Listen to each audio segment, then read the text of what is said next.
Well, here we go. Hello, everyone. I'm Lou Zacharilla, and this is the Intelligent Community Podcast. What do we have today? Something very special. If I say to you Silicon Desert headquarters, Tempe Tomorrow 250, the university town, Arizona, first time in the Smart 21, hopefully you will think of Tempe, Arizona, which we have today. First time Smart 21 Intelligent Community. We congratulate them, and we couldn't be more delighted to know that they are going to be showing up in Lindbergh for our Top 7 announcement. But before that, we have Kris Baxter Ging. She's the communications director for the city of Tempe, Arizona, so don't mispronounce it like I did earlier. And I gave her permission to say New York, not New York, so that's good. But let me tell you a little about Kris, because she's got more than 30 years of experience in communications. She's an award-winning journalist and public relations professional who leads a team of 12 people, including information officers and social media experts, in promoting what I think is one of America's great cities. The city of Tempe, she's seen it grow from about 160,000 people and 120,000 in their workforce to a community that has a daily population now of 500,000. And they're growing not out, but up. Residents, students, it's a university town. You'll hear more about that. And of course, visitors. We all want to go there in January when we've got 12 feet of snow outside our apartments here. She served as the communicator in charge of promoting Tempe Town Lake, which is a man-made lake that had just operated and now has an economic impact of more than $5 billion and 2.4 million annual visitors. Wow. Kris has earned an International Economic Development Council Excellence Award, Arizona Press Club Awards, and multiple PR Society of America Awards. But she has helped lead her community to the Smart 21, and now she's in the hunt for the Top 7 and hopefully Intelligent Community of the Year. Kris Baxter Ging, welcome to the Intelligent Community. Wow, how can I follow up with that? What a great introduction. Thank you so much. Well, it's my pleasure, and you'll follow that up by telling a great story. Let's just start there. Let's discuss the general profile for Tempe for those who may not know about the city in different parts of the world or our 200 communities. Absolutely. So Tempe is a city of just under 200,000 people, and we're in the heart of the greater Phoenix metropolitan area. In fact, we're just like 3 or 4 miles away from Sky Harbor International Airport. So when you arrive there, you have an opportunity to get on light rail and come straight to our city. And a lot of people do. We have almost 4 million, little more than 4 million visitors a year that come to our city. And they come for special events that we have. They come for Arizona State University. They come for business conferences. And just for pleasure. We also have spring training here if you love baseball. Oh, yeah. The number of people who come here annually, it adds about 25,000 people a day to our general population, which, 190,000-ish people, add 65,000 students and a workforce of 230,000. You have quite a few people here every day who don't live here. Yeah, proportionally, that's a lot of people visiting, isn't it? I mean, for under 200,000. Yeah. Yeah. And it really helps make our city just a thriving, wonderful, highly energetic place and very creative. Yeah. And, it's really, and I'm not saying this, but nobody says a bad thing about Tempe in the United States. Love that. It's just great. What baseball teams are there in the spring? Because Matt Owen will want to know. We have the Los Angeles Angels, Los Angeles Angels. And then just about half of the leagues will come here to play. Right. So you might like the fact that the Cubs come here. Chicago Cubs. I love the Cubs. But a variety of, we have the Cactus League here. So a lot of people from back east will come here just to enjoy their favorite team at discounted tickets in some of the best weather in the country during March. Yeah, and you've got your own team now.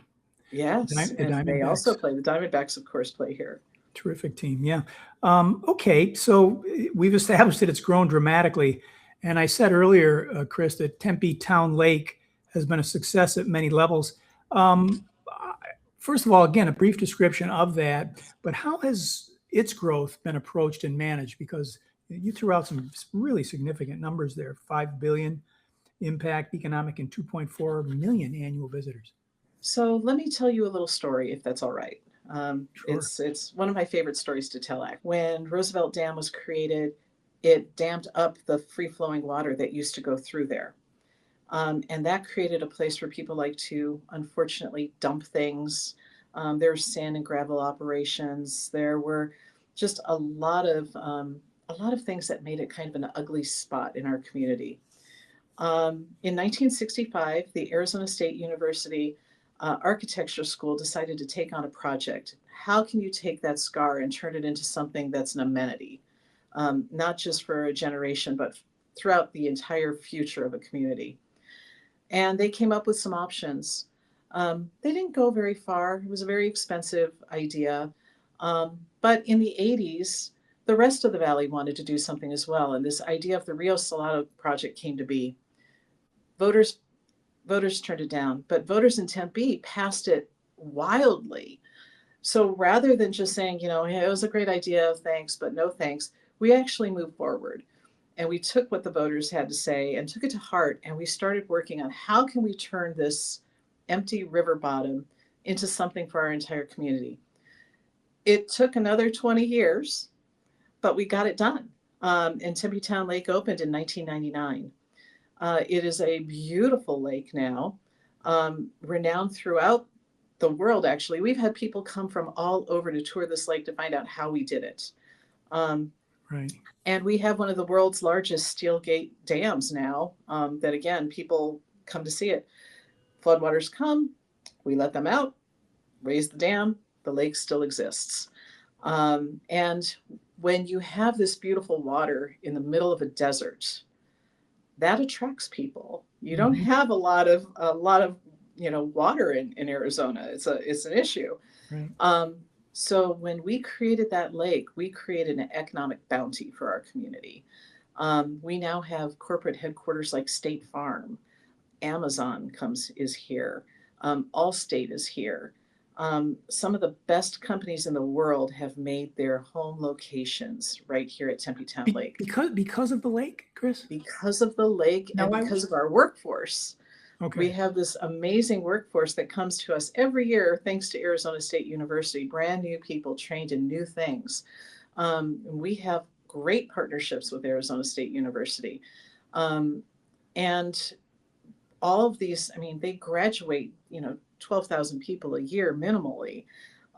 So we have all these new graduates and they're looking for a place to go, looking for a place to be, and Tempe is their choice. Yeah. So the Sun Devils, right? Isn't that what Arizona? Sun Devils. Go Sparky. That's right. So you're able to keep a lot of the graduates from ASU, Arizona State University, there for these companies that have located there since the end of the 90s. And part of that is our great quality of life. We have excellent opportunities for people to live here. Every year we do a community survey where people tell us what they want to see more of in their community. And we take that to heart and we balance our budget based on that survey.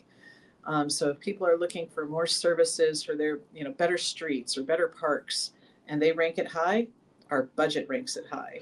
So listening to our community helps us build better amenities. And the number of events that we have at Town Lake, the number of things that you can do, the great restaurants, all of those things that people want for their daily lives, we really take that seriously. I believe that people will work where they can find a great job, but people will live where their heart is. That's well said. That's the whole ICF proposition. That's why we call this the soul of the city. Yeah. Well, now we're talking about economic development, Kris, and I'd like to go into it a little bit further. So just to talk about you for a few seconds. This is about you. So you go from being a journalist to you move into the economic development side. Now that's two different worlds, right? That's what caused that transition? So journalism has changed greatly over the years, and I'm a writer at heart. I like to tell stories, and I also really like to make a difference. That is what drives me, the ability to make a difference wherever I am.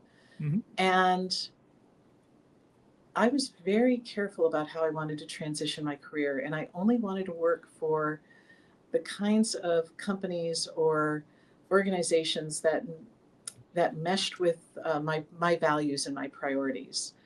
And when the job opened up at the city of Tempe, it was in part to promote Tempe Town Lake, but also to promote economic development for our community. And that's how that happened. Right. So the lake was barely constructed.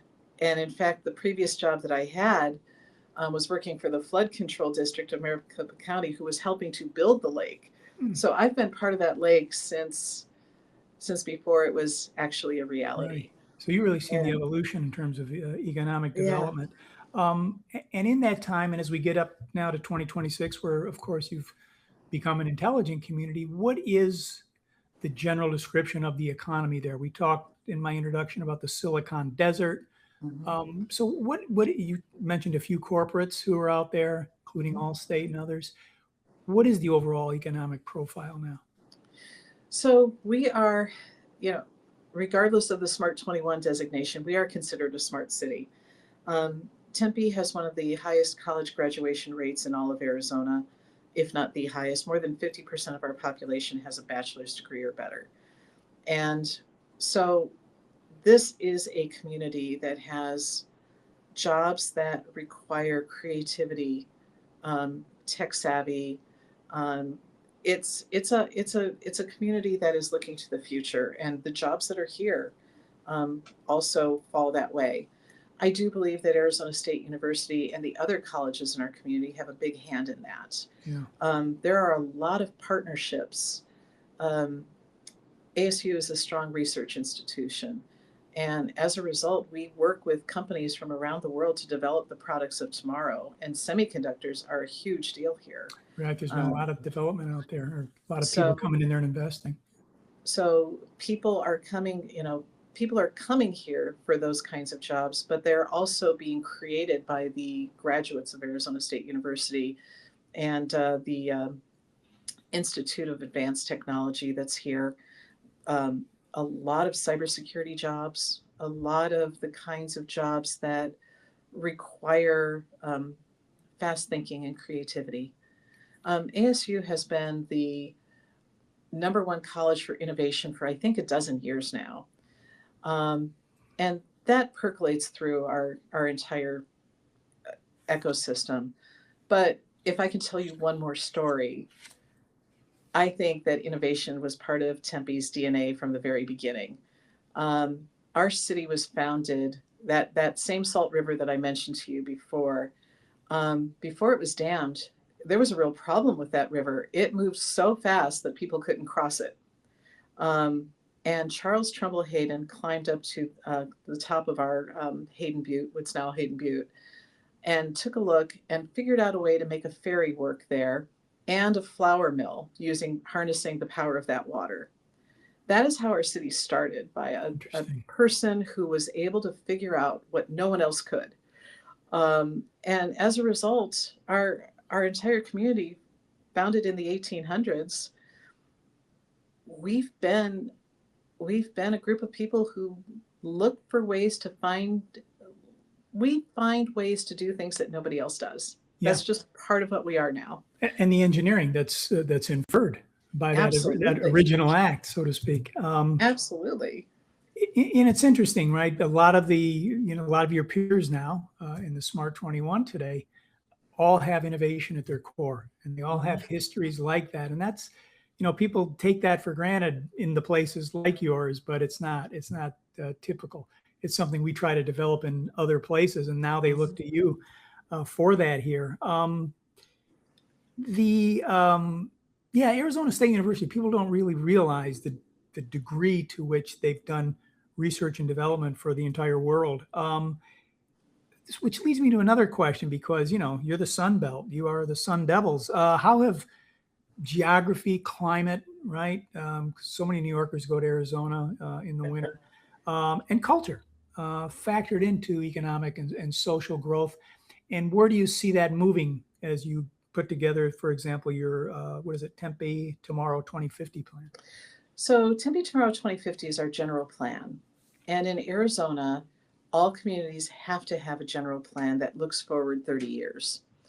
Um, That's a state mandate, Sustainability, Kris? That's it's a state mandate. statement. Our community really focused heavily on sustainability, on neighborhoods, on job growth in that plan. But I can assure you that climate is a huge factor in our community. You can't live in a place that has 5 months of days that are over 100 degrees without planning for that, without really capitalizing on a green code for construction. Mm-hmm. We are the only city in the state that also has a heat safety ordinance for workers. If you're going to work outside when it's over 100 degrees, we mandate shade, we mandate frequent breaks, we mandate water, we mandate a place where you can cool down.